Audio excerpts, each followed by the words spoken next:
그가 내 이름을 위하여 얼마나 고난을 받아야 할 것을 내가 그에게 보이리라. 우리가 다 땅에 엎드러짐에 내가 소리를 들으니 히브리 말로 이르되 사울아 사울아 내가 어찌하여 나를 박해하느냐.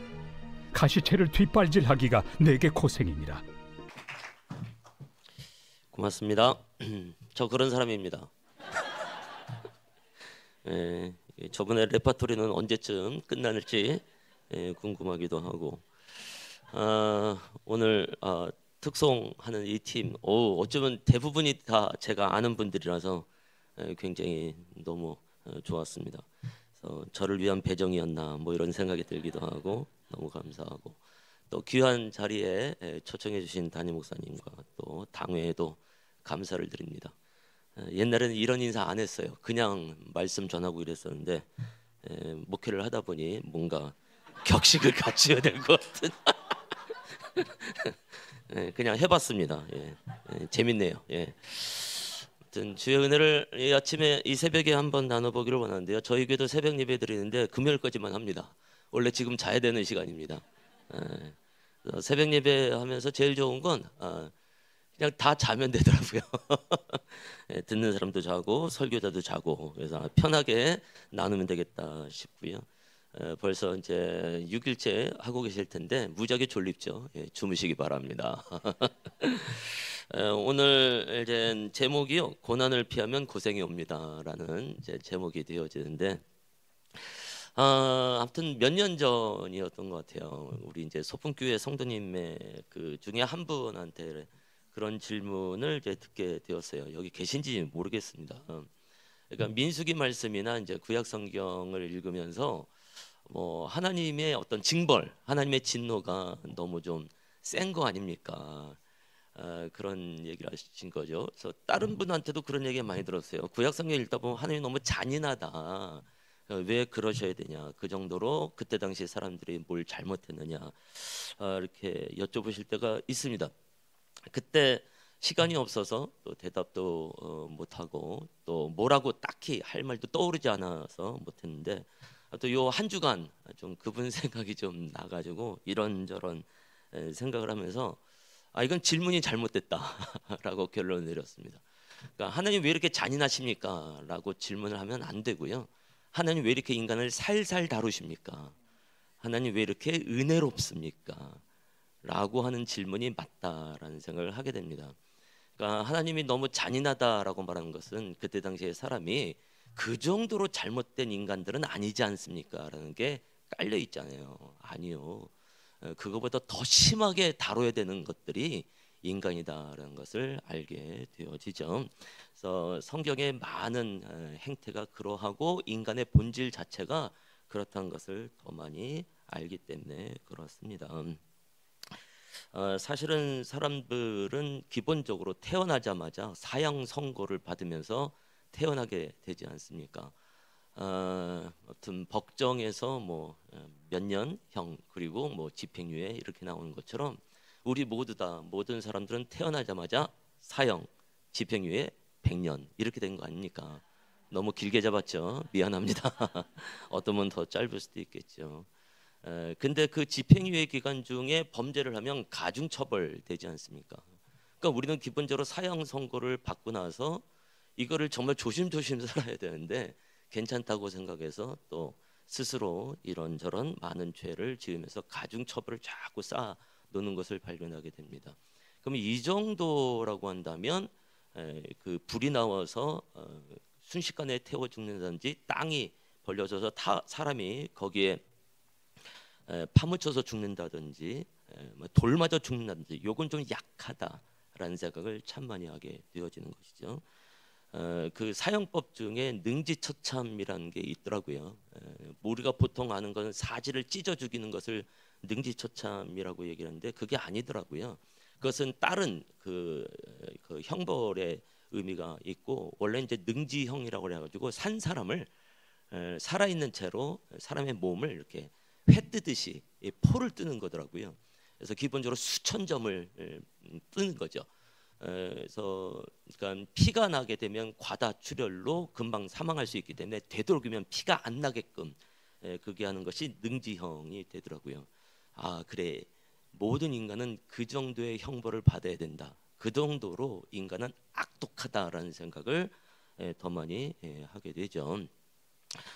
사실은 이제 고대의 사형법들을 이렇게 보면 우리의 상상을 초월할 만큼 이건 십자가형이랑 맞먹거나 십자가형보다 더 심각하다라는 생각을 갖게 될 정도의 사형법이 많이 있더라고요.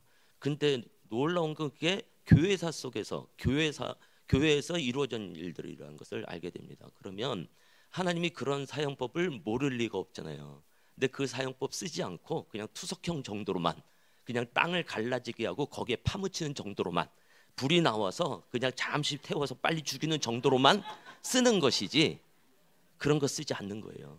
그런 거 쓰면 인류가 트라우마가 너무 세니까 하나님에 대해서 뭔가 오해를 할까봐, 야 나 그런 거 할 수 있는데 안 해, 그냥 요 정도로만 다룰게. 그러니까 질문이 잘못된 거잖아요. 하나님이 왜 이렇게 잔인합니까? 아니라 하나님 우리를 그 정도로 대하셔도 될 텐데 왜 어떻게 요 정도로만 살살 대하십니까?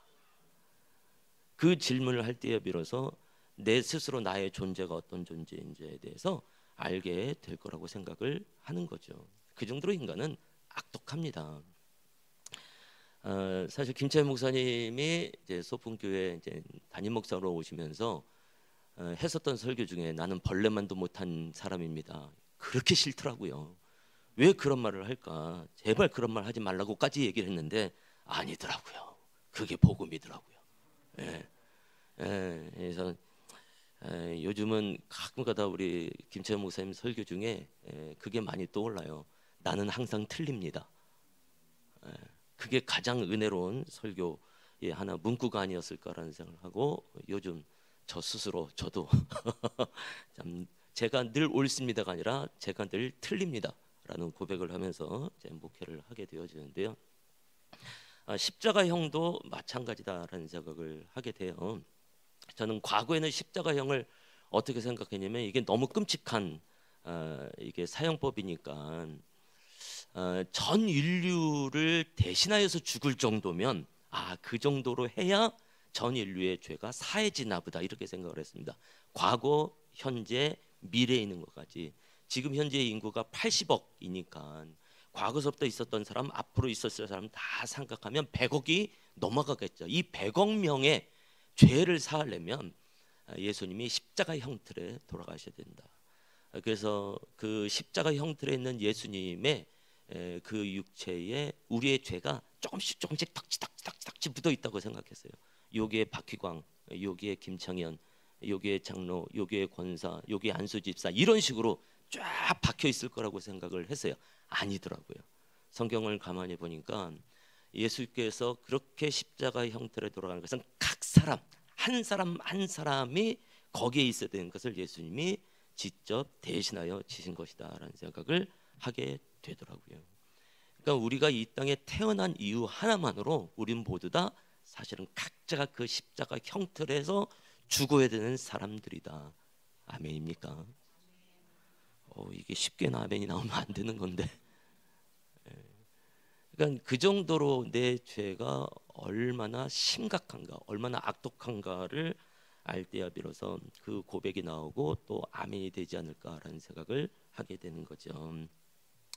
그야말로 우리는 쓰레기 중에 쓰레기입니다. 아멘. 벌레만도 못한 인간입니다라고 말하는 건 굉장히 점잖게 스스로 의인으로 표현하신 거다라는 생각을 하게 되는 거죠. 그래서 우리는 정말 누군가가 나를 살려주지 않으면 안 된다라는 것이 절실하게 되어지고, 그래서 더욱더 십자가를 의지하게 되어지고 십자가에 달리신 예수 그리스도의 그 은혜가 무엇인지 알게 되는 것이 아니겠습니까? 지금 우리가 사순절과 함께 이제 고난 주간을 보내고 있으니 더욱더 아마 십자가의 은혜를 기억하면서 기도하게 되지 않을까라는 생각을 하게 되는 거죠. 이 정도의 악독한 죄인을 살리셨다라고 한다면 앞으로 내가 겪게 될 그 어떤 문제에 대해서도 극복하는 게 훨씬 더 쉬워지고 이것도 은혜구나라는 것을 알게 되지 않을까 싶습니다. 그 중에서 또 오늘의 주제가 되는 고난도 마찬가지가 아닐까라는 생각을 해보게 되는 거죠. 사실 고난은 징계의 성격이 좀 있지 않습니까? 다른 말로 하면 이것은 훈련의 의미가 좀 있게 되어지죠. 근데 내가 좀 감당하기 어려운 고난이 있게 되어지면 하나님 나를 훈련시키는 거 좋은데 꼭 이렇게까지 나를 훈련시켜야 되겠습니까? 라는 생각을 하게 되어지죠. 그러나 나는 원래 그거보다 더 심각하게 다룸을 받아야 되는 사람이다라는 것을 알게 되어지고, 이것이 예수 그리스도 안에서 구원과 영생의 은혜가 있다고 한다면 이 고난을 좀 더 확실하게 극복하면서 나갈 수 있지 않을까라는 생각을 해보게 되는 겁니다. 사실 성경에서는 고난을 그렇게 나쁘게 보지 않습니다. 사실 고난은 굉장히 긍정적으로 보고 있는 것을 발견하게 되어지죠. 그래서 대표적인 말씀이 시편에서 그 고난 받는 것이 내게 유익이라라는 말씀이 있죠. 그러니까 고난이란 말 자체를 너무 싫어하는 사람들은 이 말씀을 아마 외우기 싫어하고 이 말씀이 강대상에서 나오기를 원하지 않을 거라고 생각을 합니다. 근데 성경은 분명히 그렇게 말하거든요. 그러니까 혹시 우리 중에 고난 받고 있는 분이 계신지, 그러면 그분은 지금 아주 유익한 삶 속에 있습니다라고 격려를 드리고 싶은 거죠. 그러면서 사실 또 이 고난에 대해서 우리를 헷갈리게 하는 부분도 없잖아 있습니다. 대표적인 것이 복음과 함께 고난을 받으라라는 말씀입니다. 사도 바울이 디모데에게 하시는 말씀이 되어지는데요. 이 말씀을 대하면 조금 헷갈리기는 합니다. 특히 고난이라고 해서 부정적으로 대하는 사람들에게 있어서는. 왜냐하면 복음은 굉장히 좋은 거잖아요. 그야말로 복된 소식 아닙니까? 기쁜 소식 아닙니까? 근데 왜 이것과 함께 정말 받기 싫은 고난까지 함께 주시는가라는 생각을 우리는 하게 되어지죠. 그러면 좋은 것과 나쁜 것을 동시에 준다니 이게 어떻게 성경일 수 있겠으며 어떻게 사도 바울일 수 있겠고 어떻게 하나님일 수 있겠는가라는 생각을 해보게 되는데요. 복음이 좋은 거라고 한다면 당연히 고난도 좋은 거겠죠. 하나님의 성품 중에 하나는 이제 좋은 것을 주시는 분이십니다. 주시는 분인데 좋은 것을 주신 분이죠. 그래서 복음을 줍니다. 근데 복음과 함께 나쁜 고난을 준다는 것은 하나님의 성품의 위배가 되어집니다. 그러니까 고난도 좋은 거기 때문에 함께 주신다라는 것을 알게 되어지는 것이죠. 만일 복음은 좋은 거고 고난은 나쁜 거라고 한다면 사도 바울은 아마 디모데를 갖고 장난 놓는 것일 수도 있겠다라는 생각을 합니다. 복음 받아봐, 굉장히 좋은 거거든. 그런데 고난도 있어. 어떻게 할래? 그러면 이게 디모데가 얼마나 어렵겠습니까? 그래서 앞으로 우리가 이제 복음을 전할 때, 전도할 때 좀 제대로 정직하게 전도를 하셔야 될 것 같습니다. 예수님 믿으시기 바랍니다. 복음을 받아들이시기 바랍니다. 근데 고난도 있을 겁니다. 어떻게 할 겁니까? 그러면 상대편에서 뭐 복음 안 받고 예수님 믿을 생각 안 하겠죠. 그 대신에 이제 우리는 그렇게 안 하고 예수 믿으면 복을 받습니다. 근데 속으로는 말합시다. 고난도 있을 텐데. 그래서 나중에 그 사람이 예수 믿고 나서 뭐라고 한마디 하겠죠. 예수 믿고 났더니 왜 이렇게 고난이 많습니까? 아, 당신이 못 들었군요. 내가 속으로 그렇게 말을 했는데 당신이 못 들었을 뿐이지 나는 할 말을 다 했습니다 라고 말하는 것이 아닐까라는 생각을 하게 됩니다. 자, 그래서 고난은 좋은 것입니다. 아멘이실까요? 그럼에도 불구하고 고난이 그렇게 마음에 들지 않습니다. 우리는 고난을 싫어하게 되어지죠. 재미있는 것은요, 오늘의 제목처럼 사람은 고난을 피하면 고생이 옵니다. 만일 복음과 함께 고생을 받으라, 진짜 안 어울리지 않습니까? 고난을 받으라, 이건 좀 이해가 되는데 고생을 받으라, 그런가 하면 저도 별로 받고 싶은 생각이 없습니다. 그러니까 고난과 고생이라는 것이 사전적 의미로는 같은 의미겠죠. 그러나 성경에서 보면 전혀 다른 의미로서 우리에게 전달되고 있는 것을 발견하게 되거든요. 이 고난이라고 하는 건 받는 겁니다. 고생은 하는 겁니다. 그러니까 고난은 누가 주는 분이 있다는 거죠. 하나님이 주는 거죠. 고생은 주체가 납니다. 내가 고생하는 거죠. 그러니까 고난이라는 것은 신본주의에 가깝고 고생은 인본주의에 가깝습니다라고 말씀드릴 수 있겠죠. 또 고난과 고생을 비교하다 보면 고난은 좀 끝이 있어요. 그래서 터널과 같습니다. 참 감사하죠. 근데 고생은 굴 같아요. 굴. 끝이 없어요. 열심히 파고 들어갔더니 꽉 막혀 있어요. 도로 나옵니다. 다른 데 또 열심히 팠더니 또 굴입니다. 그래서 끝이 없는 것이 굴이 되어집니다. 그래서 이제 고난 끝엔 영광이 오는 것이고 고생 끝엔 생고생만 있습니다.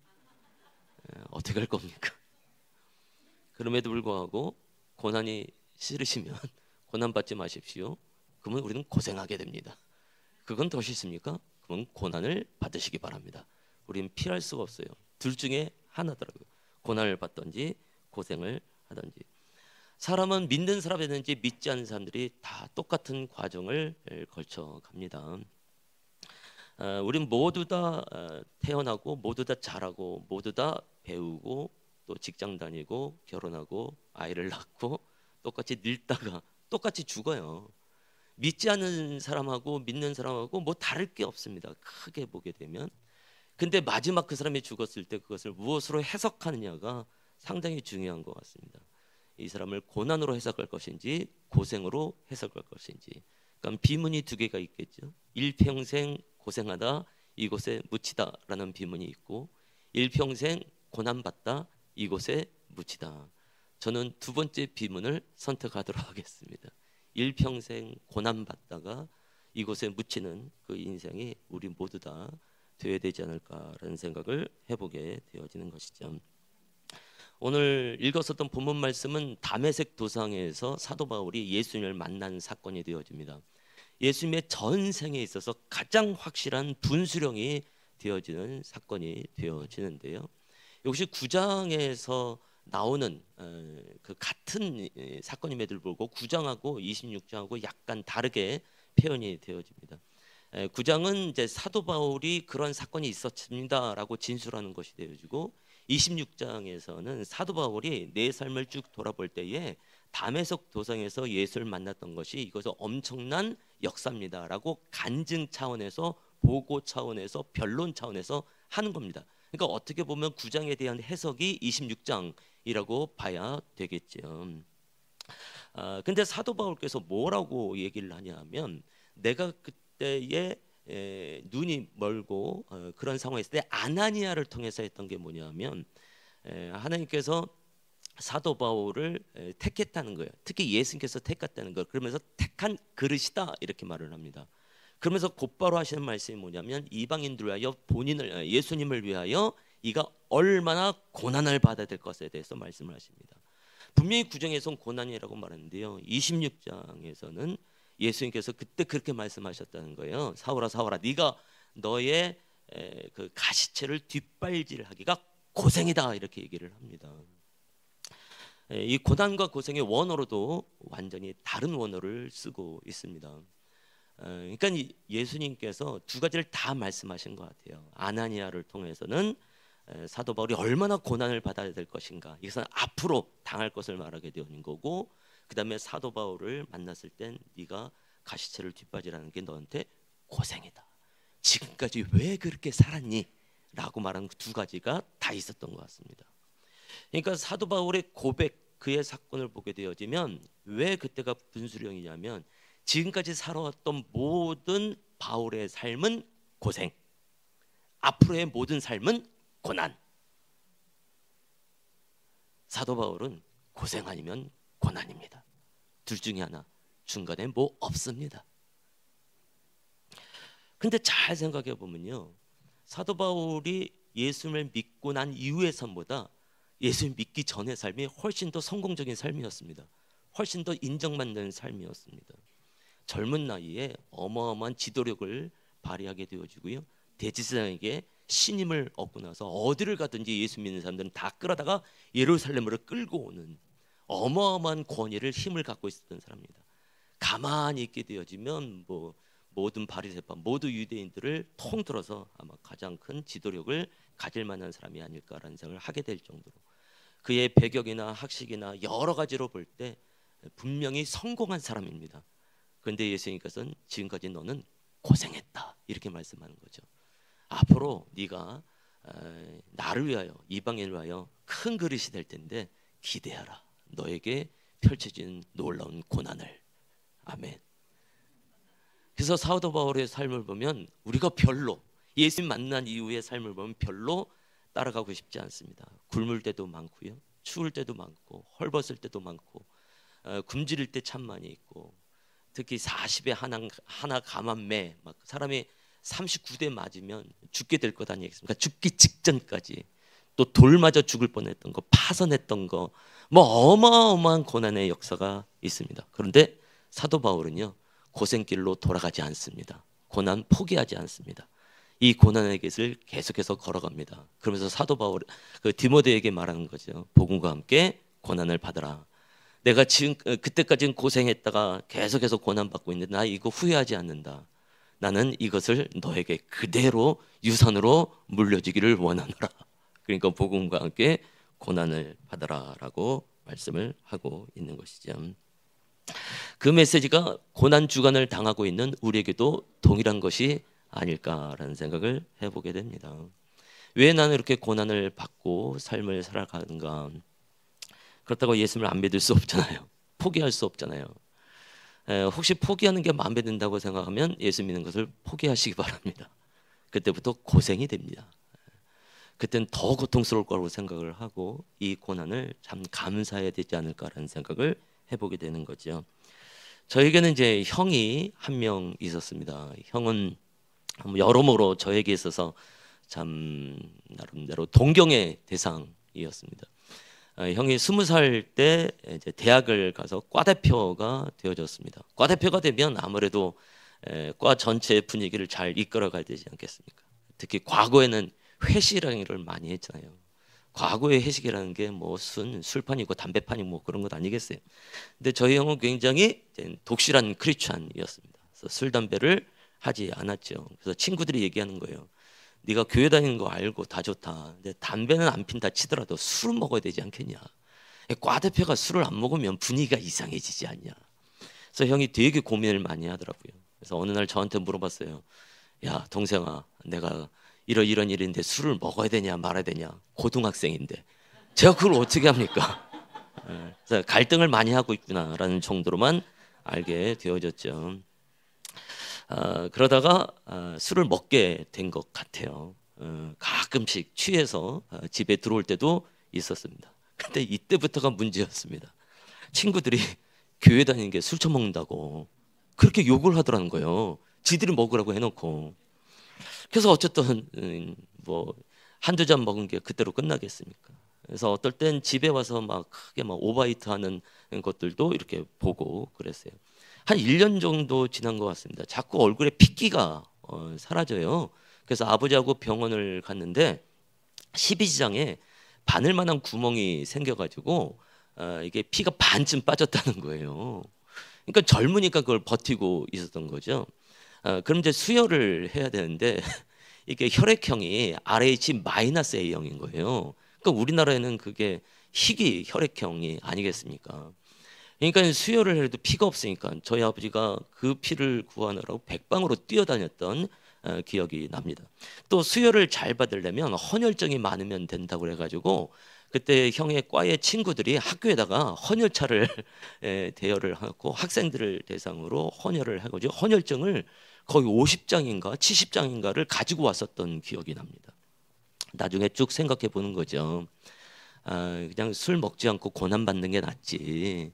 왜 술을 먹어가지고 예수 믿는 게 술 처먹는다고 욕을 먹어서 고생하고 피가 반쯤 빠져서 고생하고 또 저희 아버지 그 피 구하러 다니라고 백방으로 뛰어다니면서 고생하고 친구들은 헌혈하느라고 고생하고 사중고가 바로 옵니다.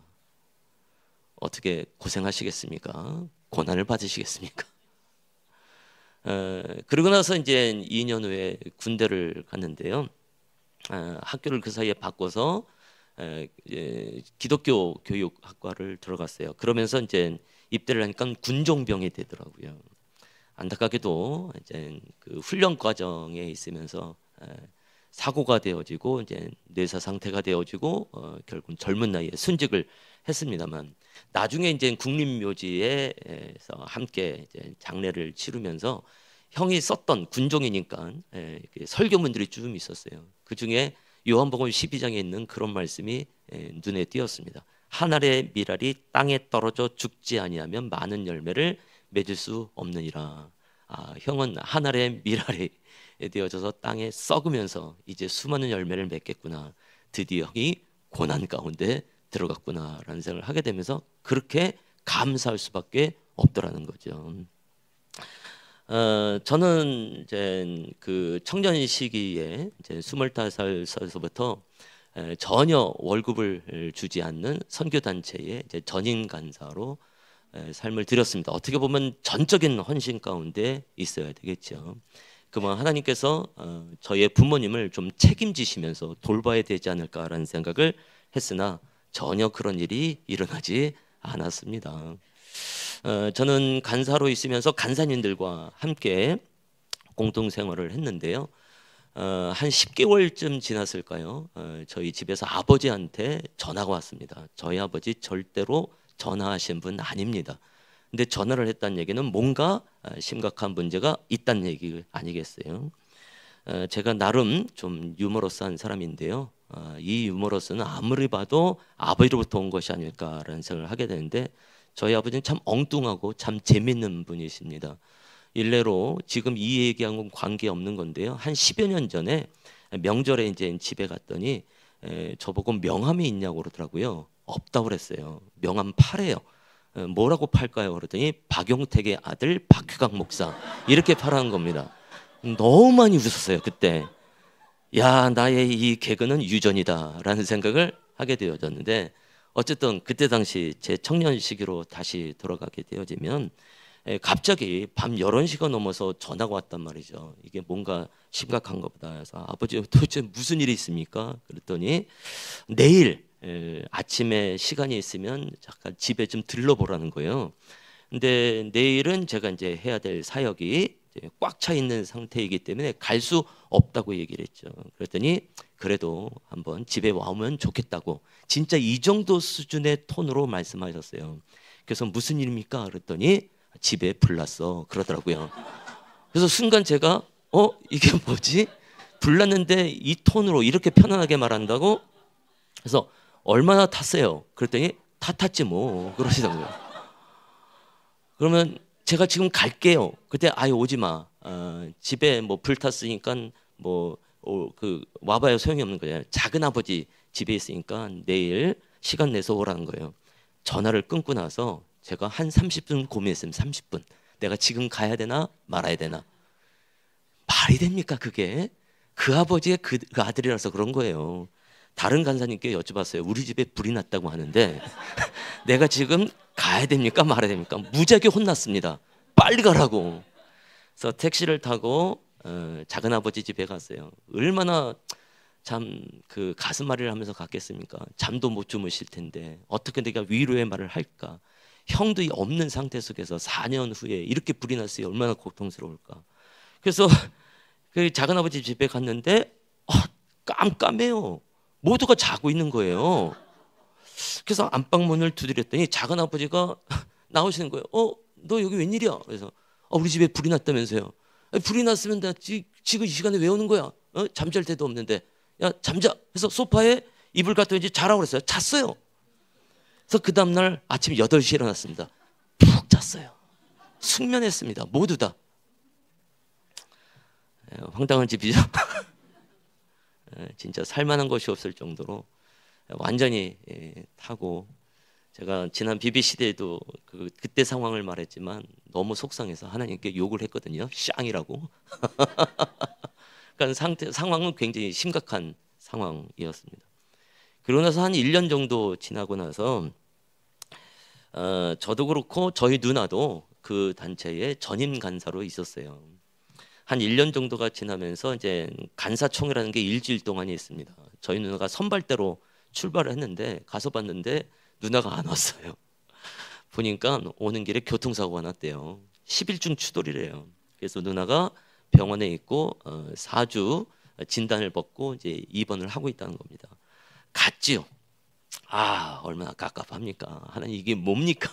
남매가 둘 다 전임 간사로 전적으로 헌신하는데 이런 생각을 하게 된 거죠. 그럼 이제 아버지한테 알려야 될 것 아니겠습니까? 전화를 걸었어요. 아버지가 놀랬죠. 왜? 전화를 안 하는 아들이 갑자기 전화를 했으니 그래서 어떻게 말씀을 드릴까 고민을 했는데 그 1년 전에 불났을 때 아버지가 그렇게 편안하게 말씀한 이유는 제가 놀랄까 봐 그랬다는 거예요. 그래서 저도 마찬가지죠. 아버지 놀라면 안 되니까 전화를 하면서 누나가 그 가는 길에 좀 접촉사고가 있었어요, 아버지. 그래서 접촉사고 뭐 그래서 어느 정도인데 글쎄요 뭐 10일 중 추돌이라나요 뭐 그렇다네요. 그래서 오 그래 그러시더라고요. 그래서 많이 다쳤어. 근데 아니요 뭐 4주 진단이긴 한데 그냥 뭐 보니까 그렇게 뭐 아파하지도 않고 좀 괜찮긴 하네요. 그래서 어떻게 지금 오시겠어요? 그랬더니 괜찮다며. 그래서 정말 그날 안 오셨어요. 정말 5일인가 6일쯤 지나서 오셨어요. 야 도대체 우리 집안은 뭔가 이런 생각을 하게 되지 않습니까? 그때에 이제 그 병원에 같이 갔었던 제 선배님이 계십니다. 저를 대학생 때부터 성경 공부 시켜주고 그 다음에 간사로서 살 수 있도록 도와주고 여러 가지로 저의 영적인 멘토였던 선배랑 함께 갔죠. 그러면서 얘기했습니다. 형, 왜 우리 집안은 우리의 형서부터 시작해서 불난거서부터 시작해서 누나의 이르기까지 왜 우리 집안은 이래야 되냐고. 근데 이 형이 기가 막힌 말을 했습니다. 희광아, 하나님께서 너에게 더 큰 헌신을 요구하는 것 같다. 전 그것이 정답이라고 생각을 합니다. 그 이후로 여러 가지 어떤 일들이 있을 때마다 내가 해야 될 일은 더 큰 헌신 이런 생각을 하게 되었죠. 나름대로 상상해 봅니다. 내가 감당하지 못할 만한 어떤 고난이 또 있을까? 있겠죠. 일단 뭐 기본적으로 제 아내가 저보다 먼저 빨리 죽을 수도 있겠죠. 아멘 하면 안 됩니다.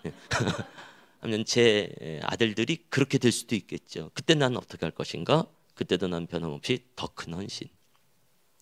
그때는 제가 신학할 때가 아닙니다. 그때는 제가 결혼도 하기 전이었었고 진짜 순수한 청년 크리스찬에 불과했습니다. 그럼에도 불구하고 저는 고난 당한 것에 대해서 어려워하지 아니하며 그것이 저의 유익이라는 것을 알게 되어지고 더 큰 헌신으로 선택하며 나아가게 된 거죠.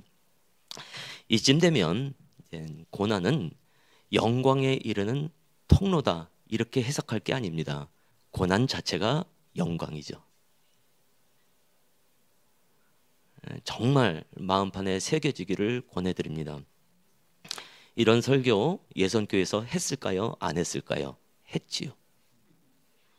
예선교회 성도님들이 어땠을까요? 더 이상 그런 설교하지 마세요. 아무리 목사님이 그렇게 말을 해도 우리는 고난이 싫습니다. 제가 이제 딴 곳에 가서 기도 부탁을 이렇게 하면 BBC 할 때도 이제 강사에게 기도 부탁할 때 있잖아요. 그러면 한동안 예선 교회를 위해서 기도할 땐 고난받는 교회가 되게 해주십시오라고 기도 부탁을 했습니다. 제가 그렇게 한다는 걸 예선 교회 성도님들이 알았습니다. 다시는 그런 기도 부탁하지 말라고. 그래서 요즘은 안 합니다. 그 얘기는 내가 그만큼 고난을 아직은 내가 충분히 이해를 못하고 있구나. 그러니까 이게 제대로 전달이 안 되고 있구나라는 생각을 하기 때문에 그렇습니다. 그러나 소풍교회에서는 제대로 전달이 안 되든 상관없습니다. 예선교회에서 버린 그 고난을 소풍교회에서 가져가시기 바랍니다.